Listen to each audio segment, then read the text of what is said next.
নমস্কার বন্ধুরা, আজকে তোমাদের কাছে আমি স্কোয়াশেরই আরও একটা রেসিপি নিয়ে এসেছি। স্কোয়াশ সেদিন নিরামিষ স্কোয়াশ রেসিপিটা দেখিয়েছি। আজকে সেই স্কোয়াশটাই আমি পাঁপড় দিয়ে করেছি। অনেকেই তো পাঁপড়ের তরকারি খেয়েছো যারা খাও। আমি অবশ্যই পাঁপড়ের তরকারি এখানে এই বাড়িতে বিয়ের পরই শিখেছি, আমাদের ওই বাড়িতে খায় না। তো আমি এই পাঁপড়টাকেই একটু বলতে পারো এটা ফিউশন করেছি, স্কোয়াশ দিয়ে পাঁপড়ের তরকারি হয়তো কেউ ভাববে না, কিন্তু আমি ভেবে এটা করেছি। তো তোমরা সবাই জানো যে স্কোয়াশ হচ্ছে উত্তরবঙ্গীয় একটা সবজি। সেই সবজিটাকেই আর কি বিভিন্ন রকম করে খাওয়ার চেষ্টা করেছি। স্কোয়াশটা আমার ভারী ভালো লাগে, জানো তো। স্কোয়াশটা দেখতে বাইরে থেকে খুব ইন্টারেস্টিং, পেঁপের থেকেও বেশি ভালো লাগে আমার। ওর স্কিনটা বলো, এটা খুব সুন্দর। আর স্কোয়াশের কোনো কিছু বাদ যায় না, জানো তো। স্কোয়াশটা খেতেও খুব টেস্টি। তবে এখনও ওর গুণাগুণ সম্পর্কে আমার অতটা এখনও রিসার্চ করা হয়নি। তো প্রসেসটা তোমরা নিজেরাই দেখে বুঝতে পারবে। আমি শুধু আজকে একটু গল্পের মাধ্যমে তোমাদের সঙ্গে সামান্য একটু কথা তুলে ধরছি। আগের দিনের মতোই, আগের রেসিপিটার মতোই স্কোয়াশ আর আলুটা একটু ভালো করে লাল লাল করে ভেজে নেবে। হ্যাঁ, ভাজার আগে কড়াইটা কিন্তু খুব ভালো করে গরম করবে, না তো কিন্তু লেগে যাবে। তো আর পাঁপড়টা তো আমি ভেজে রাখলাম, তোমরা তো দেখেছো। একদিকে ছেলে কোলে নিয়ে একদিকে রান্না সম্ভব বলো তো? তবুও নিজের শখ বলো, আধিক্যতা বলো, এইসব যে যেরকম নাম দেবে আমি করার চেষ্টা করি। তো এখানে আমি একটা সিটি দেবে। স্কোয়াশটা খুব নরম, যদি কেউ প্রেশার কুক করতে চাও। তো এখানে 5 ফোড়ন দিয়েছি, আর তাতে ওই আদা জিরে বাটা ধনে বাটা যেরকম একটা নিরামিষ তরকারি হয় সেই মশলাটা দিয়েই এটা করছি, মশলাটা করছি। মশলাটা ভালো করে কষাবে, না হলে কিন্তু গন্ধ হবে। নুন হলুদ যা যা করা সেগুলো দিয়ে দেবে। তোমরা তো সবাই জানো এগুলো, তো যারা রান্না প্রথম শিখছে তারাও জানে।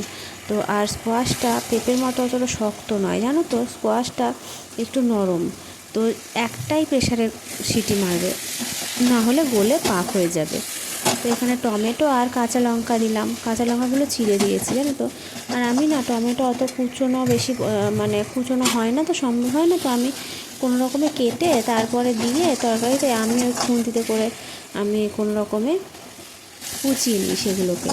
তো এটা যখন কষানো হয়ে যাবে, দেখবে যে তেল ছাড়বে, তখন এই যে প্রেশার কুক করতে দিয়েছিল স্কোয়াশ আর আলুটা, সেইটা এর মধ্যে ঢেলে দেবে।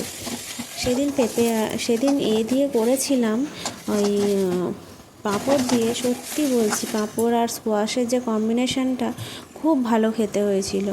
যারা ভাবছো কেমন খেতে হবে, নাকশিট করছো, তাদেরকে একবার বলি, একদিন যদি বাজারে পাও আর করে খেয়ে দেখো একবার। কিন্তু পাঁপড়টা মশলা পাঁপড় নিও, হ্যাঁ, নর্মাল পাঁপড় নিও না। মশলা পাঁপড় দিলে তরকারিটা একটু বেশিই টেস্টি হয়। যে সব ঢেলে দিলাম, ঢেলে দিয়ে এবার নেড়ে চেড়ে একটু জল দিতে হবে। জল দিলেই ফুটতে হবে, ফুটলে তারপরে পাঁপড় দিয়ে দেবে। পাঁপড়টা দিয়ে কিন্তু একটু ফোটাতে হবে, নাহলে পাঁপড়গুলো না ভিজতে চায় না। না ভিজলে তো ভালো লাগে না। আমি না, অনেকে আছে গোটা গোটা পাঁপড় দিয়ে দেয়, আমার জেঠি শাশুড়ি বলো বা মা বলো, আমার শাশুড়ি মা গোটা গোটা পাঁপড় দিয়ে দেয়। কিন্তু আমি একটু পাঁপড়টাকে স্ম্যাশ করে তারপরে দিই, কারণ আমার মনে হয় তাহলে সবার পাতে পড়বে। আর ওই গোটা গোটা পাঁপড় দেখতে না কেমনই লাগে আমার। তো এই যে পাঁপড়গুলো দিচ্ছি, একটু ফুটিয়ে নিচ্ছি। আর ছেলে কোলে থাকে তো সব সময় সব জিনিস হয় না, জানো তো। এই যে একটু গরম মশলা দিলাম, গরম মশলাটা দিলে বেশ গন্ধ ওঠে ভালো। তো এই রান্না যাই হাবজি গুবজি যাই রকম রান্না করি বাড়িতে, এটা আমারই দায়িত্ব। আর আমার শাশুড়ি মা হচ্ছে সবজি কেটে দেওয়া। তাও আমার সবজি কেটে দেওয়া অনেক সময় পছন্দ হয় না। আমি একটু খুঁতখুঁতে টাইপের, জানো তো। আমার সব কিছু সমান, সব কিছু না হলে না আমার ভালো লাগে না। চিৎকার চেঁচামেচি শুরু করে দিই। আর আমার শাশুড়ি মার একটা হলেই হলো। আসলে উনি কোনো দিন রান্নার দিকে ছিলেন না। আগে আমাদের জয়েন্ট ফ্যামিলি ছিল, তো জয়েন্ট ফ্যামিলিতে আমার জেঠি শাশুড়ি মাই রান্না করতেন। তো এই যে আমার রেসিপি রেডি।